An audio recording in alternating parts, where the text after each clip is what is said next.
फिरोजपुर में जमाल पुलिस जी मुबैना ज़ातियुनि खिलाफ़ ॻोठ ग़ुलाम हुसैन मरी जे रहवासियुनि जो शमीर ओगाई जे अॻुवाणी में मासूम ॿारनि समेत जमाल पुलिस पिकट जे इंचार्ज कुर्बान बंगवार खिलाफ़ एजाज़ी मुज़ाहिरो कयो। मुज़ाहिरीन में शमीर ओगाई, यासीन ओगाई, अमान ओगाई मीडिया अॻियां दाईं त चयो त असांजी ट्रक सां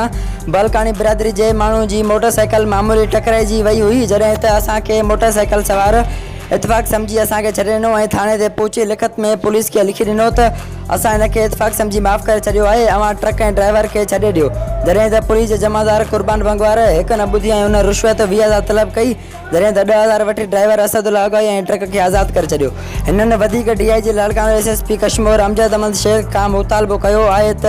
राशि पुलिस एहलकार कुर्बान बंगवार जी इंक्वायरी कराए कानूनी कार्रवाई करे असां सां इंसाफ़ कयो वञे, न त ॿी सूरत में एहतजाज जो दायरो वधायो वेंदो। हर वक़्त आगाह रहण लाइ ॾिसंदा रहो JTN वेब न्यूज़।